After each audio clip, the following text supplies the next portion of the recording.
A graça e a paz do Senhor Jesus Cristo. Nós queremos trazer uma mensagem, uma reflexão para a sua vida, e eu queria colocar um tema para essa nossa mensagem. Nós vamos meditar em Gênesis capítulo 8, 9 e tirar algumas lições importantes. O tema é: qual será a sua postura após a quarentena?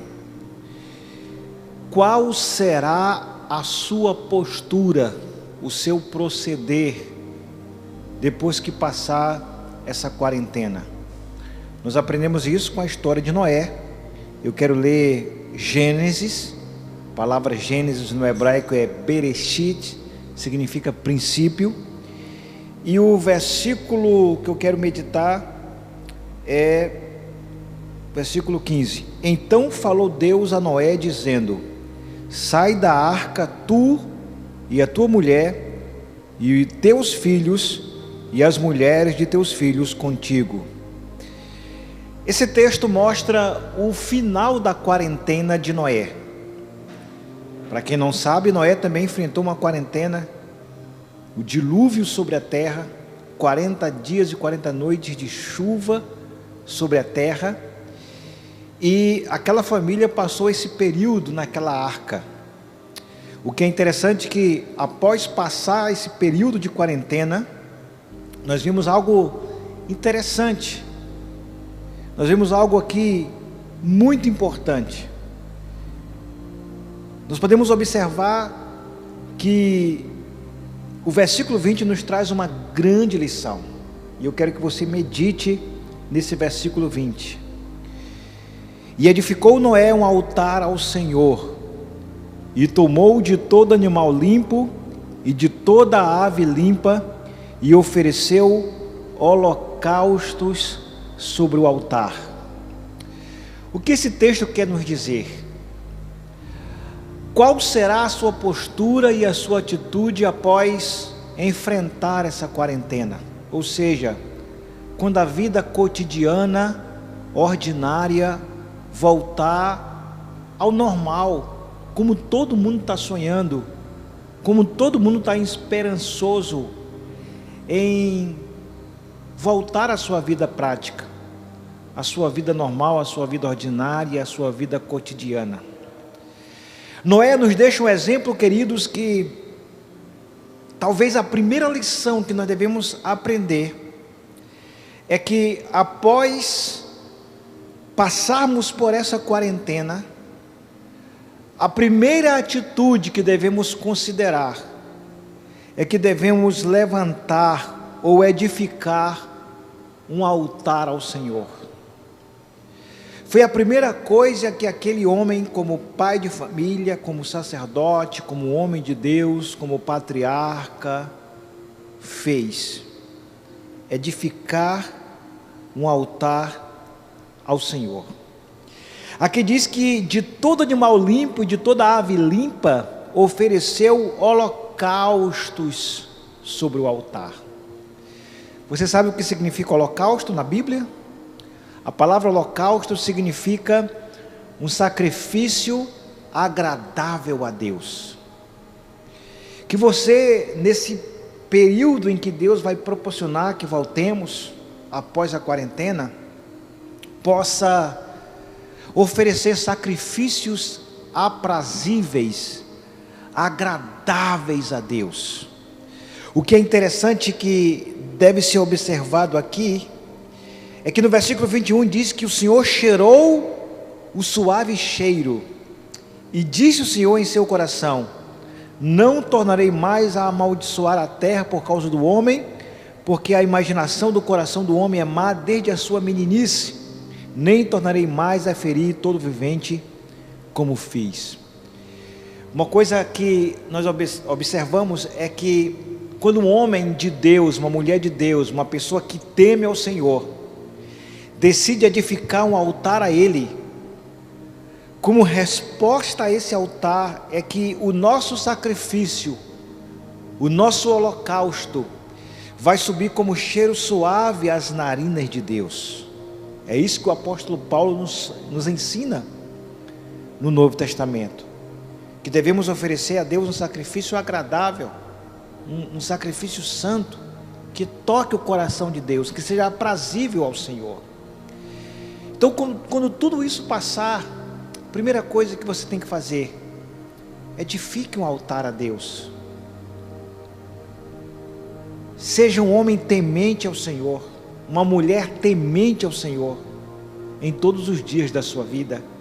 Atraia o favor de Deus para a sua vida, com uma atitude de fé, de resignação, de benevolência, de temor e tremor diante do Senhor. Não que haja algo em nós que seja favorável a Deus, mas nós que já alcançamos essa graça preciosa em Deus, façamos o bem, busquemos a Deus e possamos fazer com que aquilo que oferecemos a Deus possa subir como cheiro suave às narinas de Deus. O capítulo 9, versículo 1 diz que Deus abençoou Noé e a seus filhos e disse-lhes: frutificai e multiplicai-vos e enchei a terra. Ele estava dizendo: povoem a terra, mostrem a minha glória sobre a terra. Por quê? Porque o homem é a coroa da criação de Deus. O interessante é que aqui é um novo início, um novo começo, porque a Adão e Eva, Deus disse a mesma coisa. Quando Deus formou o homem do pó da terra e tirou a mulher da costela do homem, Ele disse a mesma coisa que está falando aqui a Noé: frutificai, multiplicai-vos, povoai, enchei a terra. E agora é uma nova etapa, uma nova jornada de vida. O versículo 7, Deus continua dizendo: frutificai, multiplicai-vos, povoai abundantemente a terra e multiplicai-vos nela. Porque Deus estabelece um concerto para com o homem, uma aliança com Noé, de que ele não mais amaldiçoaria a terra, trazendo destruição como no período diluviano. Tanto que a última destruição sobre a terra, ela há de acontecer, não será com água, como Deus fez lá nos antepassados, mas será com fogo, porque Deus irá refazer novo céu e nova terra, onde habita a justiça. Apocalipse 21:1. Quando João tem uma visão, ele disse: o céu já não mais existe e a terra também não, porque Deus estabelecerá um novo pacto, um novo concerto eterno, que nós já conquistamos por meio do sacrifício de Jesus. Agora, que outras lições nós podemos tirar? O capítulo 9 ainda, versículo 20, o 8:20 fala que ele edificou um altar. O 9:20 diz que ele edificou uma vinha. Ele lavrou uma vinha, ele plantou uma vinha ao Senhor, para si mesmo. O altar foi para Deus, a vinha foi para si mesmo. Nós podemos aprender aqui também, queridos, que em primeiro lugar, busca-se a Deus, o seu reino e a sua justiça, e em segundo lugar, as demais coisas são acrescentadas na nossa vida. Mateus 6,33, orientação do próprio Cristo. Ele está combatendo aqui a solicitude da vida, a preocupação do que há de vir, do que iremos comer, vestir, calçar, beber e assim por diante. Mas Noé também nos ensina que, querendo ou não, nós temos uma vida social. E eu não sei qual a vinha que você vai plantar. Ele se tornou um lavrador de terra, plantou uma vinha para si. Ou seja, isso aqui remete à vida social, porque independente de levantarmos um altar para Deus, porque todo mundo tem que edificar um altar para o Senhor, nós temos a nossa vida social também, isto é, temos que plantar uma vinha.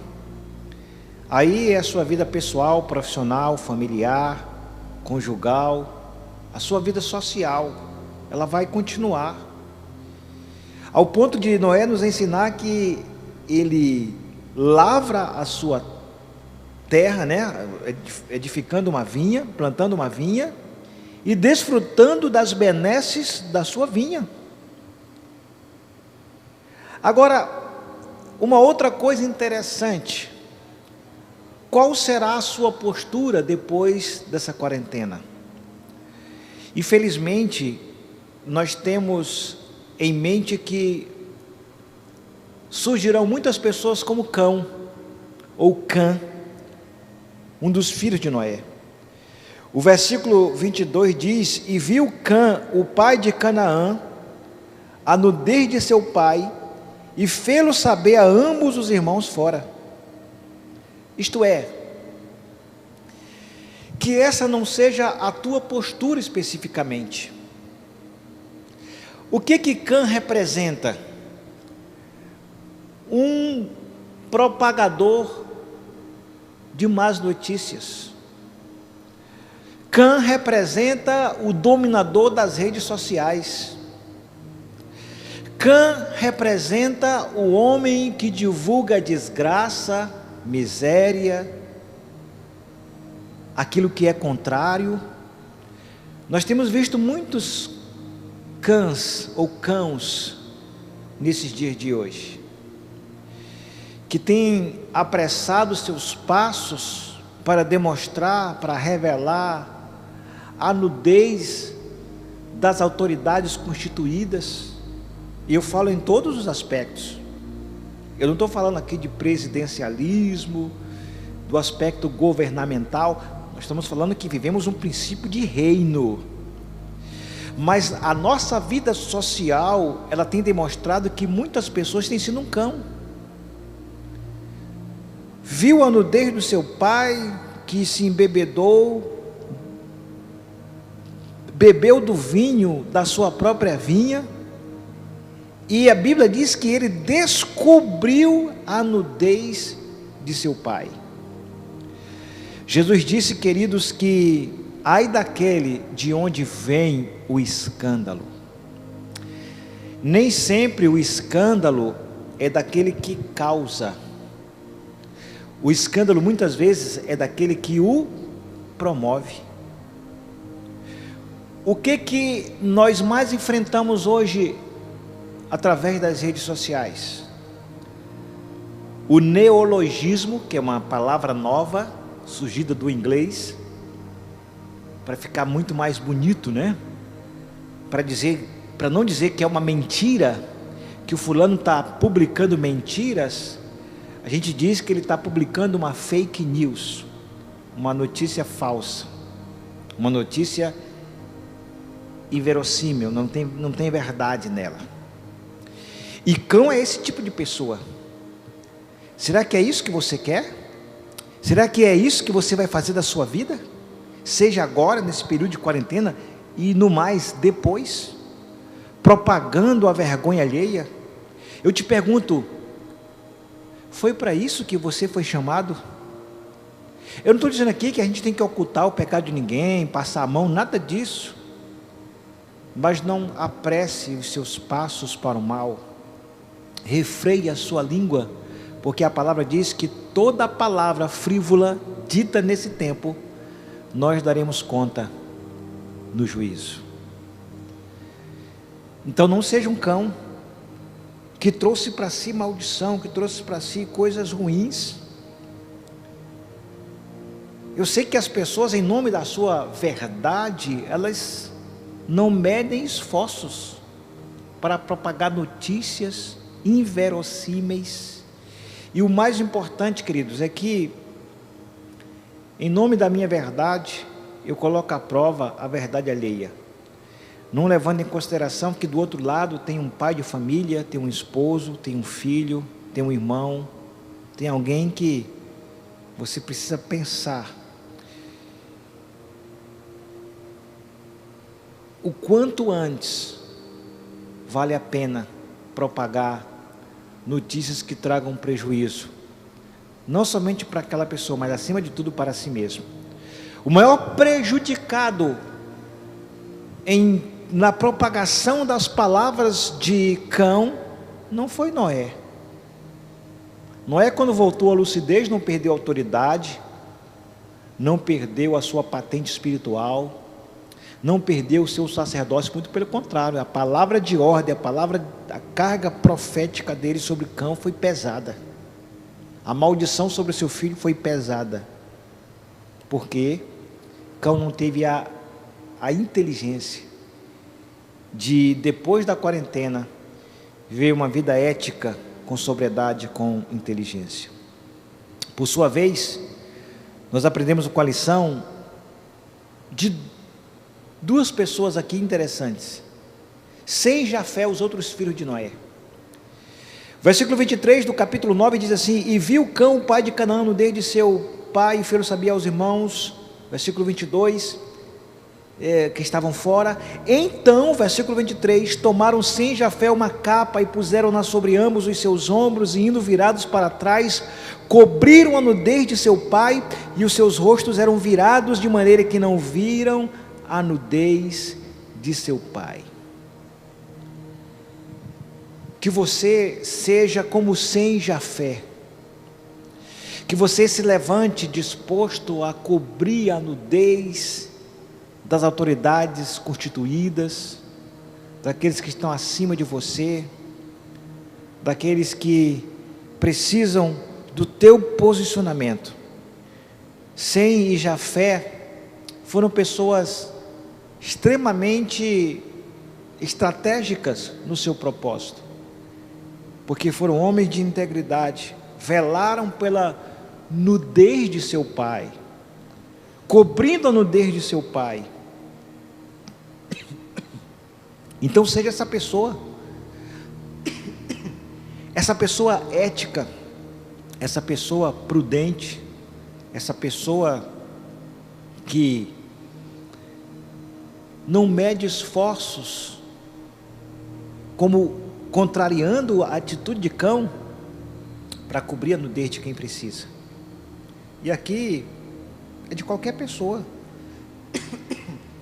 O que nós podemos observar aqui é que no versículo 24, quando Noé despertou do seu vinho e soube o que o seu filho menor lhe fizera, disse: maldito seja Canaã, servo dos servos seja os seus irmãos. E disse: bendito seja o Senhor, Deus de Sem, e seja-lhe Canaã por servo. Alargue Deus a Jafé e habite nas tendas de Sem, e seja-lhe Canaã por servo. Ou seja, o que Deus está nos ensinando aqui? A ressignificar a nossa história.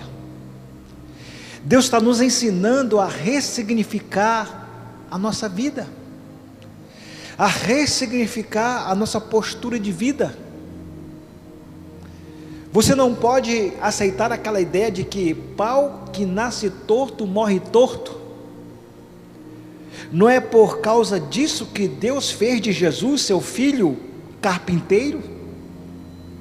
Então ele vai alinhar a sua vida ao seu propósito, ele vai alinhar a sua vida ao propósito eterno de Deus.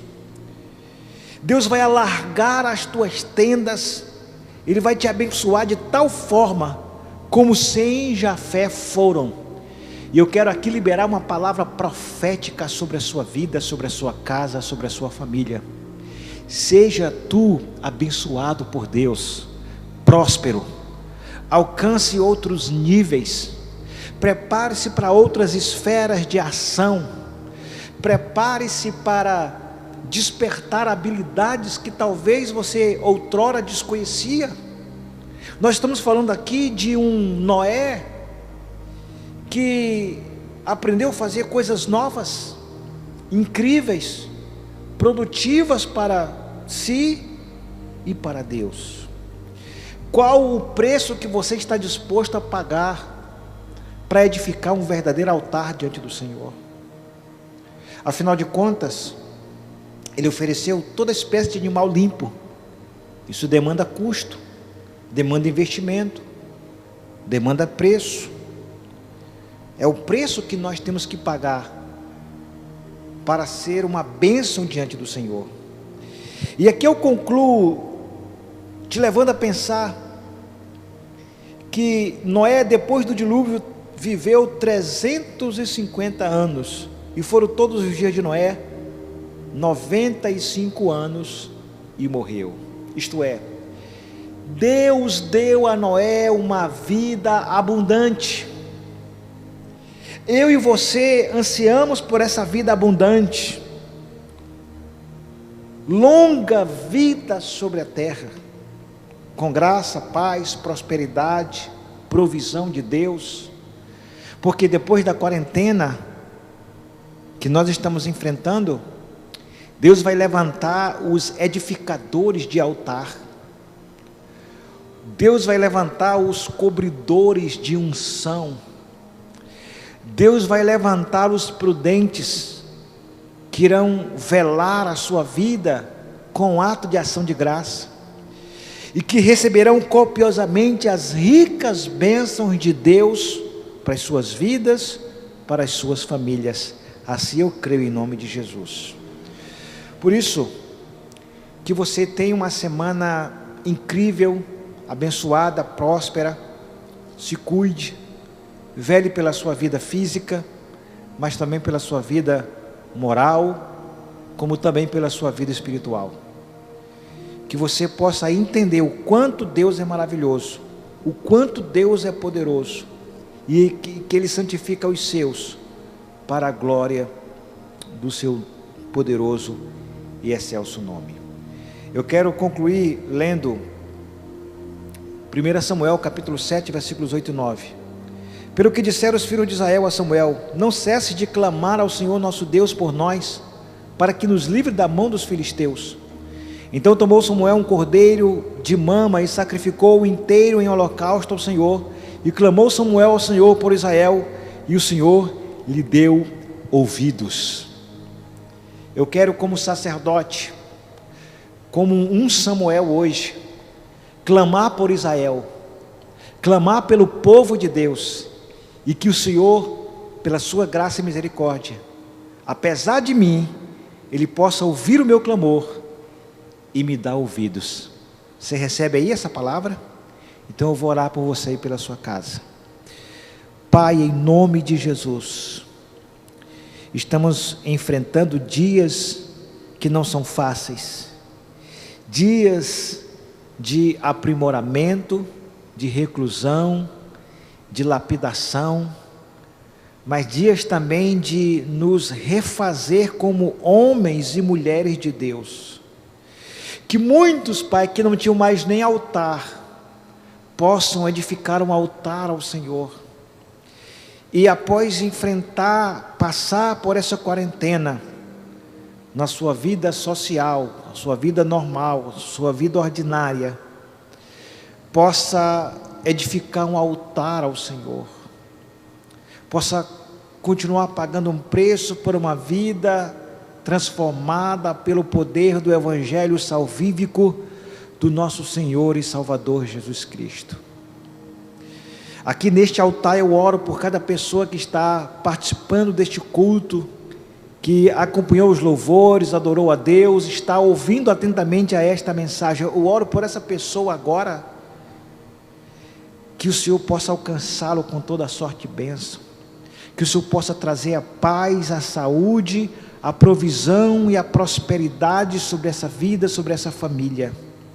Que o Senhor possa dotar a cada um de autoridade espiritual para orar, para repreender esse mal, para repreender esse vírus em nome de Jesus, porque a Tua palavra ela é poderosa e ela diz, Pai, que se nós colocarmos as mãos sobre os enfermos, eles serão curados. Por isso eu declaro a cura sobre a Tua vida, sobre a Tua casa, sobre a Tua família, sobre aquele que está enfrentando toda e qualquer enfermidade, seja o coronavírus, seja que doença for, eu declaro a Tua cura no poder do nome de Jesus.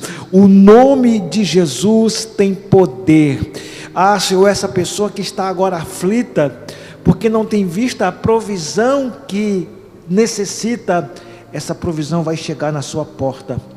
Eu creio, Pai, ouve a oração do Teu servo, do Teu filho, em favor dessa família, desta casa, desta pessoa que ouve essa mensagem nessa